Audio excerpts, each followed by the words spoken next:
بسم اللہ الرحمن الرحیم اللہم صلی علی محمد وعلی آل محمد وبارک وسلم۔ ہم آج کی اس ویڈیو میں 3 ایسی غلطیوں کو ڈسکس کرنے والے ہیں کہ انسان سے اگر وہ ہو جائیں اور اکثر ہوتی ہیں تو مرید پر جو ہے وہ فوراً مرشد کا فیض بند ہو جاتا ہے۔ اب بلا تاخیر موضوع کی طرف آتے ہیں۔ سامعین کرام، مرشد اور مرید کا رشتہ محب اور محبوب کی طرح ہوتا ہے۔ روح سے روح کی محبت ہوتی ہے۔ مرشد بظاہر انسانی جو ہے وہ تقاضوں میں مصروف عمل ہوتا ہے، مرید اپنے تقاضوں میں ہوتا ہے۔ بظاہر دونوں کے جسم ایک دوسرے سے الگ ہوتے ہیں، سپیس ہوتا ہے، مگر ان کے دل اور روح ہر وقت قریب ہوتے ہیں۔ مجھے یہاں بڑی شدت سے حضور سلطان العارفین کا ایک پنجابی کا شعر یاد آ رہا ہے۔ آپ فرماتے ہیں کہ ہویا جی بت اوٹر ہویا، دل ہرگز دور نہ تھی وے ہو، سہ کوہاں تے میرا مرشد وسطا، من وچ حضور دسی وے ہو۔ مطلب کہ کوئی بات نہیں کہ ان دنوں میرے مرشد کی صورت اور جسم مجھ سے دور ہو گئے ہیں، مگر میرا دل و روح تو ان سے دور نہیں ہے۔ وہ ہزاروں میل کی مسافت پہ دور کھڑے ہیں، لیکن حقیقت میں تو میرے اندر وہ ذات جو ہے وہ موجود ہے۔ باطن کی آنکھ سے میں ہر وقت اپنے مرشد کو دیکھتا رہتا ہوں۔ تو کامل مرشد چاہے وصال پا چکا ہو یا وہ مشرق میں رہتا ہو اور آپ جو ہے وہ مغرب میں ہوں، تو یہ اس کے لیے مسافت جو ہے یہ کوئی معنی نہیں رکھتی، کیونکہ روح زمان و مکان سے باہر ہے۔ ہاں، اگر آپ کا کسی سے صرف جسم کا رشتہ ہے، روح سے نہیں، تو پھر زمان و مکان درمیان میں آ جاتے ہیں۔ مرشد کامل جہاں بھی بیٹھا ہو، وہ مرید کے لیے بجلی کے جو ہے اس ٹرانسفارمر کی طرح کام کرتا ہے، کہ جس طرح ٹرانسفارمر جو ہے وہ میٹرز میں بجلی دیتا ہے، پھر میٹر جو ہے وہ گھر میں بجلی دے کے ہر طرف روشنیوں سے گھر کو جگمگا دیتا ہے، تو مرشد بھی اسی طرح مرید کے اندر جو ہے وہ روشنی بھرتا رہتا ہے۔ کامل مرشد کا فیض مرید کو پہنچتا رہتا ہے، لیکن ساتھ یہ بھی یاد رکھ لیں کہ مرید کو یہاں احتیاط سے بھی کام لینا پڑتا ہے۔ 3 ایسی غلطیاں ہیں کہ اگر مرید سے وہ سرزد ہو جائیں تو مرشد کا جو فیض ہوتا ہے اس پر جو ہے وہ بند ہو جاتا ہے۔ پہلی غلطی جس سے مرید پر مرشد کا فیض بند ہوتا ہے وہ ہے مرید کا در در فیض یا برکت کی غرض سے جانا، چاہے وہ بیت اپنے ہی مرشد کا ہو، لیکن جہاں یہ سنے گا فلاں پیر وہاں آیا ہوا ہے تو وہ اس طرف اس محفل میں چلا جائے گا۔ حضور سلطان صاحب فرماتے ہیں کہ جو در در جاتا ہے طریقت میں وہ بدبخت گنا جاتا ہے اور وہ ہمیشہ فیض سے محروم کر دیا جاتا ہے۔ وہ نہ ادھر کا رہتا ہے اور نہ ادھر کا رہتا ہے۔ اس چیز کو سمجھانے کی غرض سے میں ایک واقعہ آپ کی خدمت میں پیش کر دیتا ہوں۔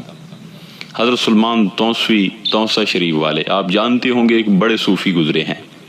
ان کا ایک مشہور فیض یافتہ مرید گزرا ہے جن کا نام حضرت شمس الدین سیالوی المعروف پیر سیال ہے، اس کو بھی آپ جانتے ہوں گے۔ دیکھیے، حضرت سلمان توسوی کے بہت سے مرید تھے جن میں پیر سیال بھی تھے۔ یہ تمام مرید پیر صاحب کی محفل میں جو ہے بیٹھے ہوئے تھے، ایک دن ان کی باتیں سن رہے تھے، ان سے فیض حاصل کر رہے تھے۔ تو بڑی محفل میں حضور پیر پٹھان نے فرمایا کہ آج میری محفل میں جو ہے وہ حضرت خضر علیہ السلام آنے والے ہیں، آپ سب کو ان کی زیارت کا شرف حاصل ہو سکتا ہے۔ پھر تھوڑی دیر بعد دور سے ایک بزرگ نمودار ہوئے تو آپ نے سب مریدوں کو کہا کہ وہ دیکھو خضر علیہ السلام، تو وہ ایک درخت کے نیچے جو ہے وہ کھڑے ہوئے تھے، لہذا جنہوں نے زیارت کرنی ہے وہاں کر آئیں، پیر صاحب نے فرمایا۔ تو یہ سن کر تمام مرید دوڑے دوڑے جو ہے وہ خضر علیہ السلام کے پاس جا پہنچے، لیکن آپ کا ایک مرید جو ہے وہی کا وہی بیٹھا رہا جن کا نام شمس الدین پیر سیال تھا۔ تو حضرت نے ان سے پوچھا کہ آپ خضر علیہ السلام کی زیارت جو ہے وہ کرنے کیوں نہیں گئے؟ تو اس نے فرمایا کہ حضور میں آپ کی محفل چھوڑ کر کہیں دوسری جگہ نہیں جا سکتا، میرے لیے خضر آپ ہو۔ تو یہ سن کے پیر صاحب کا دل جو ہے وہ خوش ہوا اور آپ نے اپنے مرید کو جو ہے وہ فیض سے بھر دیا، اس کے لیے دعا فرما دی، جبکہ دوسرے جو چھوڑ کر گئے تھے آج لوگوں کو ان کا نام تک یاد نہیں۔ سمجھ آئی بات کی؟ ہاں ایک بات کی میں ساتھ وضاحت بھی کر دوں کہ یہاں یہ مطلب نہ لے لینا کہ اگر آپ کسی پیر کے بیت ہیں تو دوسرے درباروں پہ آپ نہیں جا سکتے. نہیں، یہ درباروں والی بات نہیں ہو رہی. آپ داتا حضور کی بارگاہ میں جائیں، حضور خواجہ غریب نواز معین الدین چشتی اجمیری کی بارگاہ میں جائیں، دن میں 70 مرتبہ جائیں. تو یہاں دربار والوں کی بات نہیں ہو رہی، یہاں زندہ یعنی ان کی جو ہے وہ میں عرض کر رہا ہوں. اور دوسری جو غلطی جس سے مرید پر فیض بند ہوتا ہے وہ ایک واقعہ سنا کر سمجھانا چاہوں گا. حضرت جنید بغدادی کے ایک مرید نے یہ سمجھا کہ اسے مقام معرفت حاصل ہو گیا ہے. یہی سوچ مرشد سے بدگمانی کی وجہ بن گئی. وہ سمجھنے لگا کہ اب وہ اس مقام پر ہے کہ اسے مرشد کی ضرورت نہیں رہی.